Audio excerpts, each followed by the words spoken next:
And so I see human dignity as a super important thing that bonds us all together. And so if any of this technology were used to diminish that, I would I would think that was a crime, right? That's wrong. We should be using technology to build uh, better lives for people.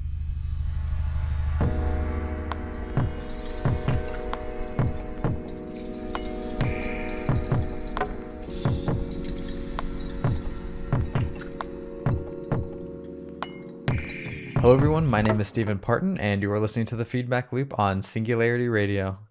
This week, I'm honored to be joined by MIT professor Rosalind Picard, who not only founded the field of affective computing, but is easily considered one of the most impactful inventors alive.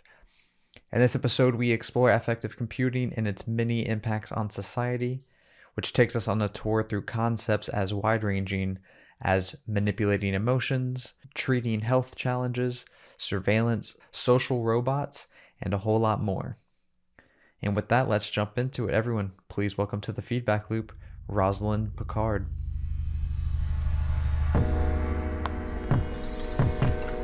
Well, then I think the most natural place to start with you is to just make sure everybody is on the same page. And that means one simple question: what is affective computing? Affective computing is spelled with an A, although in the early days, Nicholas Negroponte told me that it was nicely confused with effective computing with an E. And I hope that is still the case. I define the term to mean computing that relates to, arises from, or deliberately influences emotion. And on a more tangible level, what are some of the, I guess, aspects of emotion or affect that you are able to capture in affective computing? Yeah, the first problem I thought was computers need emotional intelligence. People were getting mad at computers. They were cursing at them. They were kicking them. They were furrowing their brow and shaking their fist. And I heard in Texas, one guy shot his computer through the monitor and the hard drive, and a chef in New York picked it up and threw it in the deep fat fryer. People were so mad, and computers could be taught to see that what they just did was annoying, but they hadn't been taught that. And our lab was working, the media lab was working on perceptual computing. And I thought, one of the things it needs to perceive and know how to respond to is the customer's experience, right? The user's emotions. So the first focus of our work in affective computing was to give it the ability to recognize something that you were expressing and then respond more intelligently to that. And then that branched out. We were starting work on wearables at the time too. And we started monitoring the physiology and behavior to see if we could understand more about your affective state changes with that data as well. Always taking a multimodal and contextualized approach because the context matters too. And you kind of mentioned there about the timing of things. I mean, I think it's fair to say you've been credited with starting the field since maybe 95, 97, depending on the paper you're looking at or the publication of your book. In that time, I'd say we're about 25 years now in the future. Kind of how have things evolved in the field? Are you seeing with things like AI a rapid increase in what affective computing is capable of? Yes, things have moved quite fast.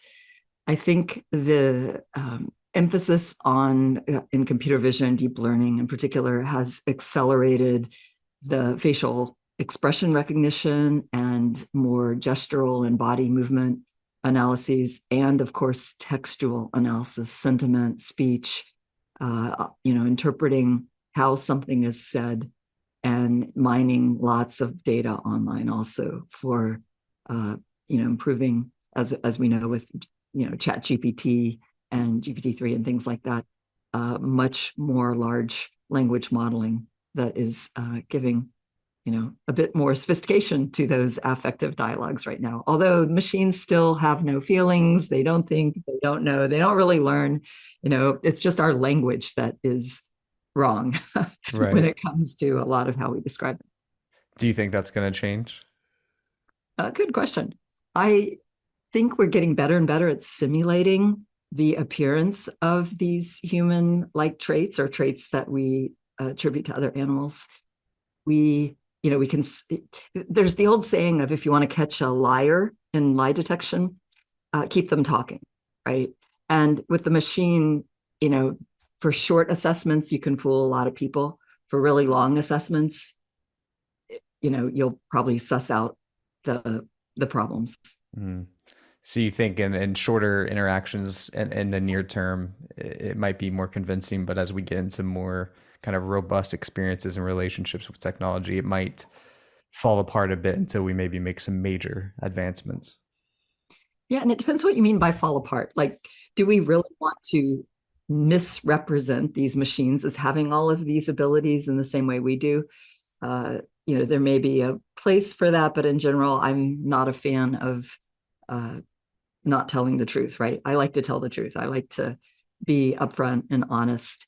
And when and if we use deception in a study, it's under an IRB with careful independent scrutiny of how we're doing it, and then always with debriefing people afterwards. Right.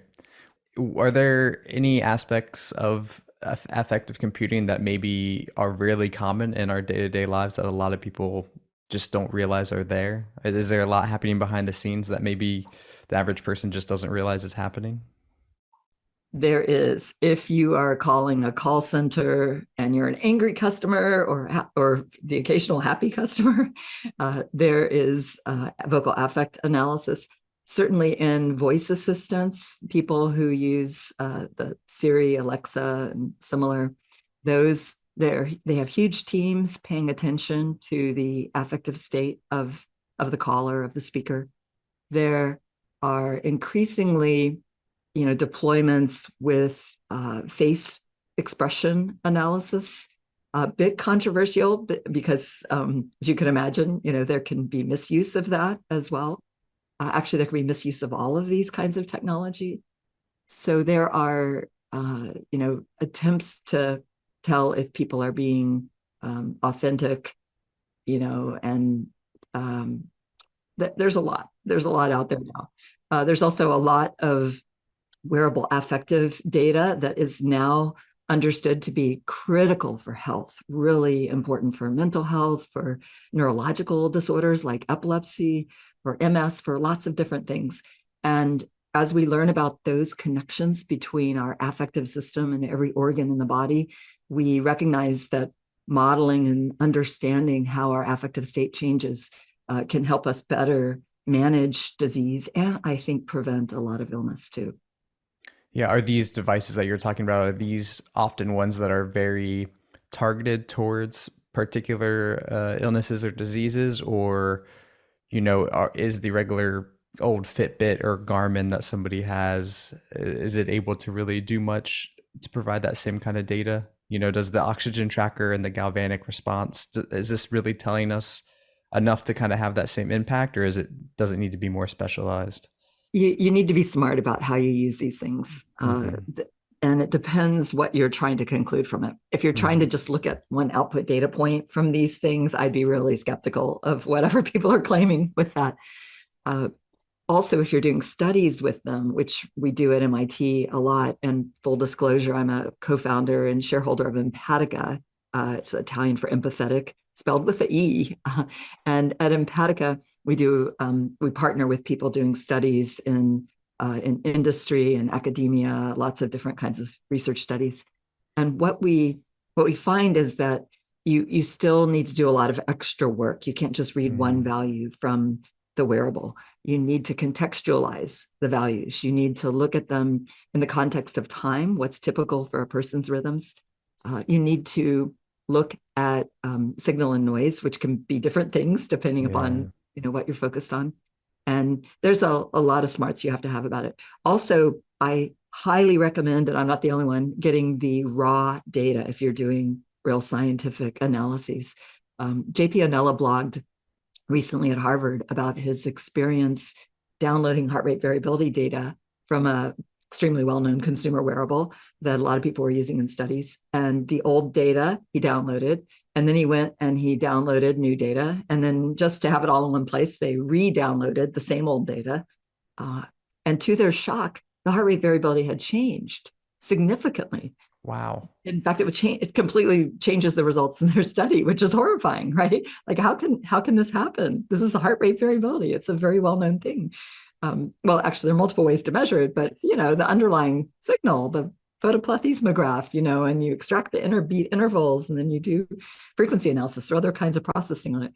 Well, that company, very well known for wearables, did not give the raw data, and so when they changed their algorithm, his study results changed. Wow. I wonder how many studies were conducted using just the outputted data. Yeah, it's a problem if you're going to do a long-term study where you're really trying to understand the cycles and rhythms and patterns and get the context of what's going on in a person's health and life, then get the raw data. Hmm. Yeah, I mean, at Singularity, a lot of what we try to do is also empower, entrepreneurs and innovators who are kind of working more independently in this regard. And it makes me wonder, is there room for people to take these devices and maybe uh, figure out some ways to kind of life hack or optimize or do health, diagnosing without having years of scientific training and machinery that's going to tell them how to break everything down? Yeah, I'm one of those people who's been measuring my data for decades and building. Golly, I have lost count of how many wearables I have floating around my office here.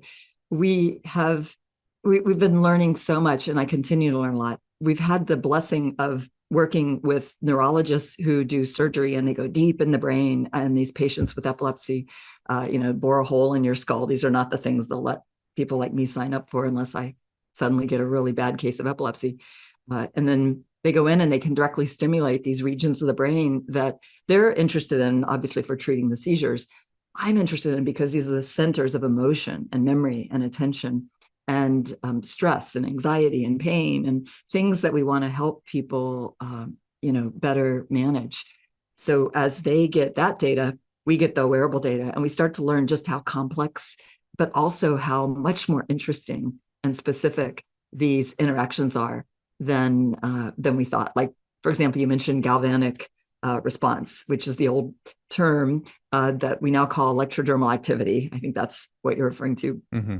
And we used to think that just meant general arousal, right? Like if you're really excited, your skin conductance, as one way to measure electrodermal activity, is high.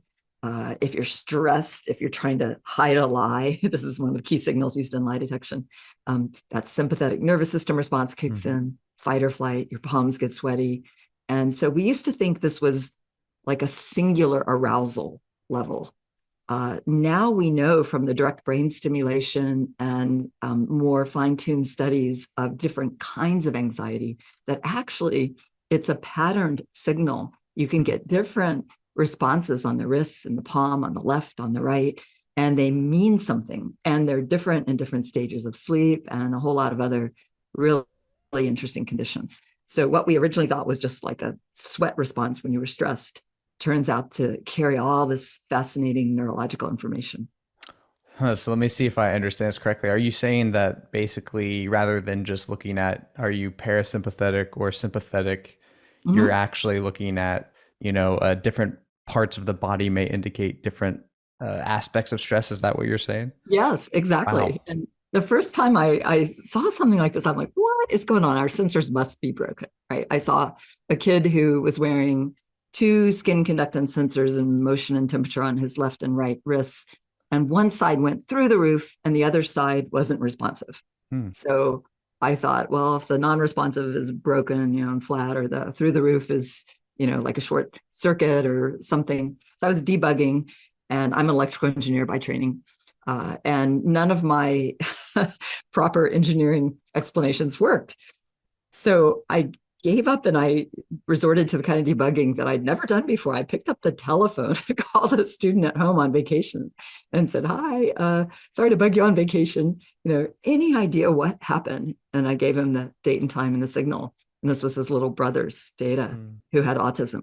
He had asked me if he could borrow sensors because his little brother was non-speaking, Hmm. and our sensors could help him see what might be causing stress in his little brother's life, and he wanted to try to reduce that stress. And So I was looking at the boy's stress and it looked pretty low, except for this one weird place. Like, how can you be stressed on one side of your body and not the other? So he checks his diary and he comes back and he says, that was when my little brother had a grand mal seizure. Mm. And I'd heard of a grand mal seizure, but I didn't really know what it was. I started quickly researching, learned about these are the most dangerous kind of seizure. It's also called a generalized tonic-clonic seizure. It's the kind that people probably are most familiar with, where the person shakes, loses consciousness, hits the floor, can really get injured, hitting their head. And it could happen to any of us. It can happen to anybody with a brain. Nobody, you could be perfectly healthy today and suddenly tomorrow you're having a grand mal seizure. Uh, Epilepsy affects 1 in 26 people in America. It's a very common disorder that people often don't tell other people they have. So I learned a lot more about this and called up the top doctor at Children's Hospital Boston to get the answer to my mystery about the one-sided signal. Yeah, wow. I this might be a bit of a tangent, but that makes me think about kind of the relationship between maybe the higher processing and the lower processing in the Yeah, brain. And one of the things that makes me think of is, and this is, I guess, one of my biggest concerns or fascinations with what you're doing is if we understand people's emotions and we can tap into it, it feels like we have a lot of power over them, right? Because if you can get the amygdala active, if you can get that fight or flight sympathetic response going, it seems that you can inhibit some of those frontal cortex functions, some of that more long-term planning and strategy. Do you worry then about the ability of, this emotional information being used to in a negative way, kind of being used to hijack people's attention, to make certain things more salient, to put people in a fight or flight response so they're less critical thinkers? absolutely. Absolutely. Or just put them in the aroused attentive response, Yeah. right? I mean, every advertiser and marketing person, that's, what they concentrate on. How do Hmm. we get their attention? And then how do we make sure we associate that with the brand, right? You want to engage them, but then you want them to associate that with the brand. And that is a huge area and actually as a teacher, I think about that a lot too, except Hmm. that it's not the brand. I want to get that attention and engagement turned on, and I want it associated with the learning goals, Right. right? I want them to have a great learning experience. Really, yeah, you want them revved up, Yeah. but you want them in a sweet spot. You don't want them so revved up that they like are scattered. And or like you said at the start, like I'm in a good spot. I've got my coffee, right? Yeah. It's 3 hours earlier where you are. You probably know your daily trajectory, and you're doing your own emotion regulation to get in that sweet spot. I'm in my flow channel.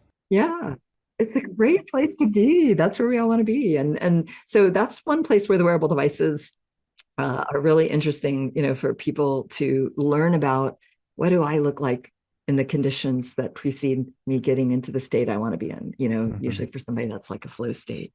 And then how do I get better control over that so that when I want to get in that state quickly, here's what I do. Right. Well, and on that note, what about, I guess, the data side or the regulatory side of this? Because as we're kind of discussing here, it is really powerful. It's a really powerful tool, understanding where you are emotionally, whether you're the individual or whether you're an advertiser or whether you're a teacher, really can profoundly impact decision making and, your ability to kind of, I guess, be self-determined. So, like, is there much happening in terms of saying, hey, maybe certain companies shouldn't be allowed to have access to this data or anything like that? There are a lot of things happening in Europe, and Mm. I think we should have more things happening in the US. Recently, I did a workshop with my students on my affective computing class, which I converted to an affective computing and ethics class because I thought it's important to teach the ethics intertwined with while you're building an affective computing system, right? Everything from your IRB approval to thinking about what could go wrong, how might people misuse what you build right up front while you're designing it, so that you don't get so attached to it, uh, when it's not going to be a good thing, right? Helping people learn to question all that from the design phases. And we had Jeremias Prossel Adams from Oxford come and do a workshop with the proposed EU regulations, which include I'm oversimplifying this, but think of it as like banning all employer processing of affective data or health data, right? Sort of in one extreme case, especially any data that could be identified with you. And there are a lot of challenges with this. Let me just give one teaser. It used to be like in the early days of Fitbit, people thought, oh, it's just a stupid accelerometer, right? It just knows somebody's shaking and moving, right? And if it has this trajectory, they call it a step, right? And people who wanted to get their steps up would like stick it on the little machine over there that did this, and they would suddenly have 10,000 steps and look really good for their health insurer. Well, we learned in our lab that, and we've published this work, that when you're holding still a sensitive accelerometer, not only in a smartwatch, but also in your phone, sitting in your pocket right now, if you're holding still, can not only pick up, obviously big movements, but while you're still and you think you're not getting any movements, it can pick up your heart rate and respiration. And in fact, it can do it with a signature that can be used to identify you. Wow. So even this non-identifying accelerometer data, right? We think of accelerometer data doesn't carry identity, right? Well, Yeah. wrong. We didn't know that up front, but now we know that. And the more we learn about our data, and then as soon as you triangulate and you put multiple pieces together, you can quickly identify people. I just learned who my birth parents were this year of my late life, Wow. through triangulating with some non-identifying information.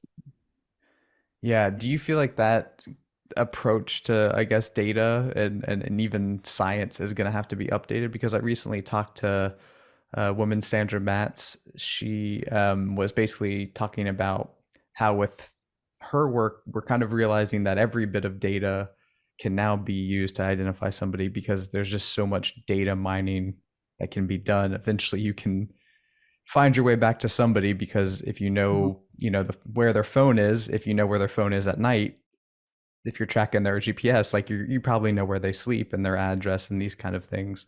And it feels like even maybe as time goes on, we'll become more comfortable with certain amounts of data being collected about us and not worry as much. So we might feel really resistant now, but in a few years it might be like, yeah, whatever, have all my stress data, you can have it.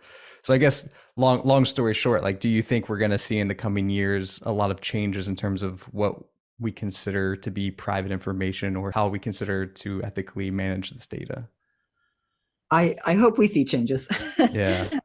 I think when it comes to the good that can be done with it, there's a reason to get a lot of it and share it with Mm-hmm. algorithms and experts who care about you that can help you do good things with it. I worry in places where there are people who don't have your best interests in mind, where they might use it against you. Mm-hmm. So we remember, for example, not that long ago when Hitler decided to get rid of people who had what one of my autistic friends, she preferred to be called autistic, not person with autism. She used to call her blog Ballast Existence, the German word for the ballast you would throw overboard, the stuff that the rejects of Mm-hmm. society. And she would have been one of the rejects of society because she had lots of different medical conditions. So they would have said, don't want you, right, as part of our idealistic society. By the way, she taught me so many amazing things, one of the greatest teachers I could have ever had. And what we see is that these data could give people insight into characteristics of each of us that could be used to judge us. And I don't think it's the data that's harmful. I think it's when it gets in the hands of a bad actor who says, people with this stress profile, I think our society would be better off without them. Or you know what, this is a profile of epilepsy, or this is a profile of MS, or this is a profile of diabetes, or this is a profile of depression. And we don't want these people. And that's where there's potential for real harm. And I think, we as a society, there may be people who have different views on this. My view is that everybody has not just value, but infinite value. People are truly amazing, special, wonderful. And I don't care if you're very disabled physically or cognitively or affectively, you're equally wonderful to somebody who has all of those abilities flourishing. And so I see human dignity as a super important thing that bonds us all together. And so if any of this technology were used to diminish that, I would think that was a crime, right? That's wrong. Yeah. We should be using technology to build better lives for people. I like Hugh Hare here and his Human 2.0 and 3.0. There's no disability. There's only bad technology, right? There's only, we don't have the technology to help me do that thing yet, right? Right. So we can build physical prostheses, cognitive prostheses, affective prostheses, tools that help, prevent or, limit, get rid of Mhm. disability, right? Convert disability to superpowers. Yeah, absolutely. Do you feel like, on that note, I mean, maybe you personally, are you gaining a greater appreciation for, I guess, the spectrum of the human condition through your work? And do you feel like, even as a field, a scientist, we're making a lot of gains in our understanding about what it means to be a human because of this kind of data? Yeah, definitely. We are, the more I learn about people and how we work, the more I realize I don't know, for starters. It's incredibly humbling. You think you understand something, back to the EDA signal, right? We thought we understood this. And it's like, oh no, now, when I published the first paper on this, the reviewer said, this could be a little controversial. Would you be open to, a special invitation of people to criticize it? I'm like, yeah, bring it on, right? I know it upends more than 100 years of thinking about these data and this signal. And, it means a lot of the studies out there are wrong, that Yeah. their conclusions are wrong. It also helps disambiguate and explain why a lot of them look like they weren't replicating or had different things. Now we know a lot more. We can actually figure out what's going on a lot better. But do we understand it all now? No, Hmm. it's still a problem. So the more data we get, the more we learn, the more good I hope we can do. Unfortunately, the more harm some other people can do with just about all kinds of new insights. And we, need to kind of uh, engage in conversations like we're having here, engage with society, and make sure that we're bringing along people's knowledge and hearts and humanity with this. Because ultimately, I don't think it's the technology that goes bad. I think it's the people using it in ways that are bad. It doesn't mean that it's all neutral, though. I do think Right. those of us creating it have a responsibility to make it really easy to do the good things and make it as impossible as possible, right? Like, as hard as possible to do any misuse, and Right. certainly try to anticipate those misuses and prevent them. Well, not to be, I'm gonna not be to be cynical here, but a little tongue in cheek. Like, do you feel humans are emotionally intelligent enough to kind of navigate these waters? We're getting into really complicated domains, and are we ready to have our programmers, who maybe don't even have the philosophical or ethical background, creating this technology? Well, they're creating it whether we're ready or not. Yeah, fair enough. We'd sit around on a Friday, like I'd be running my simulations, my programs, programming, whatever, just whatever I was curious to do, like Friday night in the lab. Ooh, I'm just going to try some crazy new thing. Uh, we want to see what we can do. We are makers, we are creators, we are risk takers. It's our version of Everest, climbing it because it's there. Like, can we do it? We're attracted to what and how we work, right? We understand how we work by building it. So these are driving powerful forces. I've never seen, I mean, maybe it's out there, but I haven't seen engineers trying to do evil with this.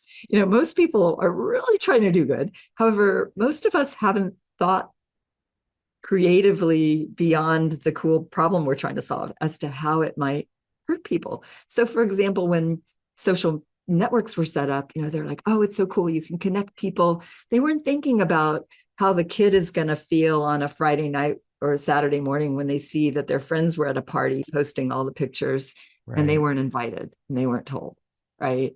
They,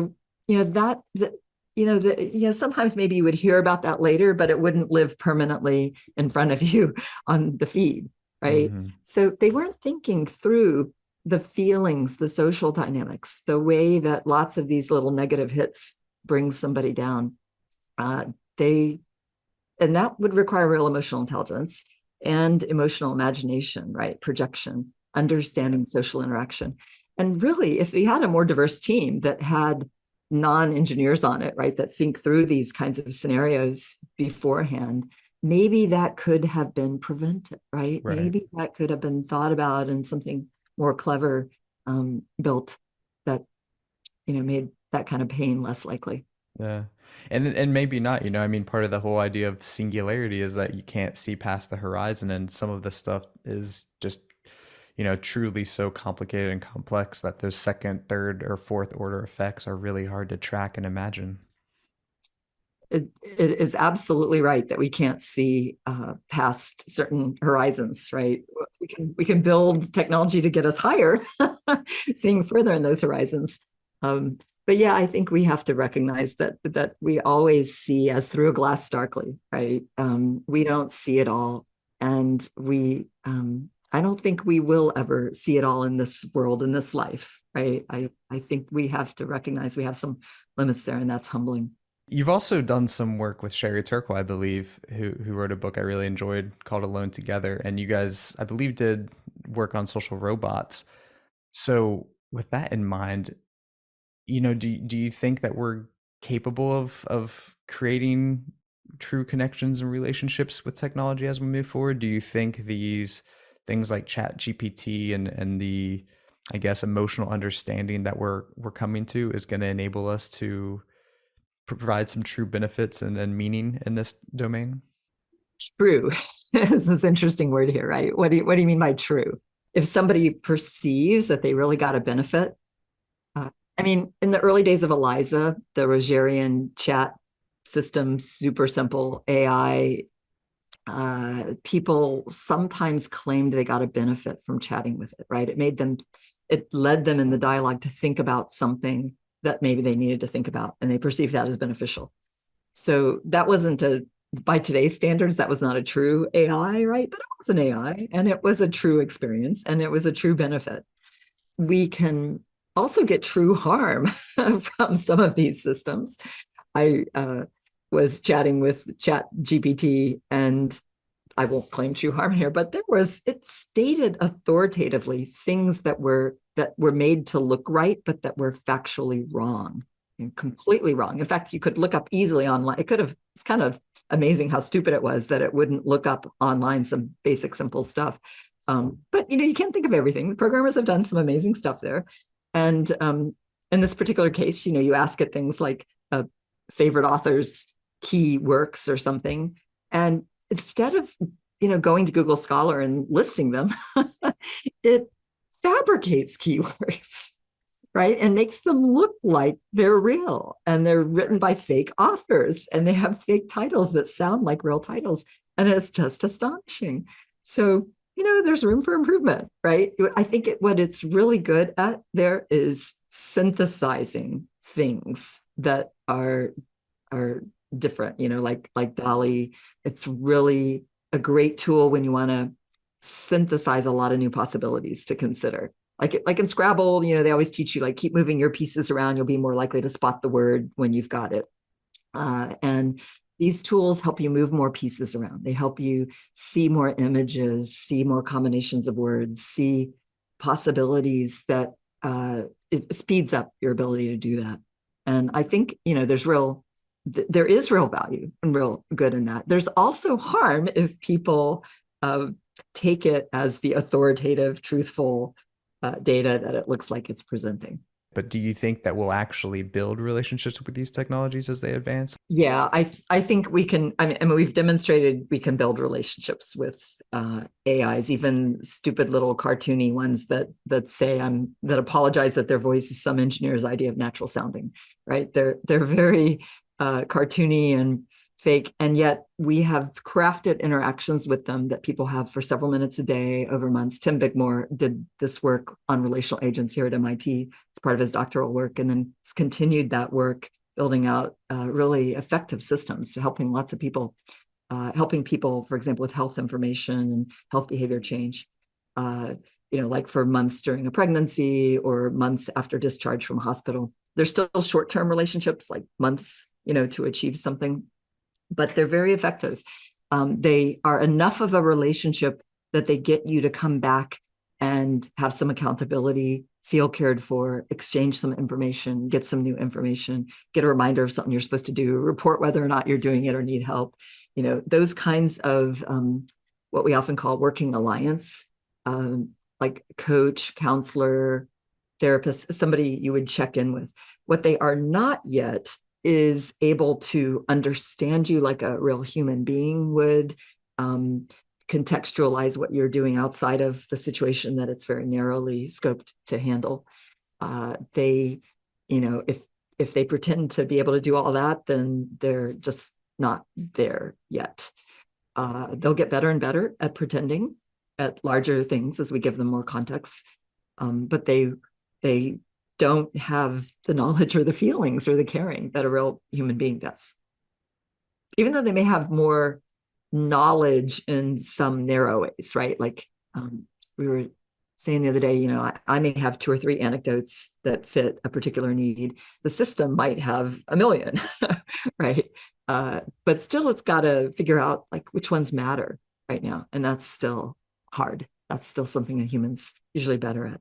Bearing that in mind, knowing that the machines that we do interact with kind of lack some of that, I guess, emotional maturity, and we are spending so much of our time exploring our relationships through things like this. I'm looking at you right now through Zoom, and there's probably some things with body language or just little subtle cues that I'm not picking up on. Do you think, considering how much of our relationships are navigated through this digital medium, that we are maybe losing some emotional maturity as humans? Are we maybe, putting some sandpaper and rubbing away at some of the finer edges of our understanding? Oh, what a sad thought. Yeah, we probably are. During the pandemic, I was talking with one of my friends who's a professor in another part of MIT last night, who was bemoaning the fact that over decades of being at MIT, she'd only seen maybe less than a half dozen students go through this particular end of term kind of thing, where you can't take the final and on and on. And just last semester, it was like doubled the number she's seen in her Oh, whole wow. career. Right? And I've seen it too. Students from Harvard, MIT coming here, really more fragile than ever. And I wonder, since one of the key components of mental health and resilience is social, right? It's Mhm. having that friend, you're sitting in the class and something goes bad and you look at the person next to you and they look like they've got it even worse. And you kind of share an empathetic glance and they return it. And, it's all those little moments of what's happening when you're not scheduled for that official Zoom lecture or whatever, right? It's all that other stuff.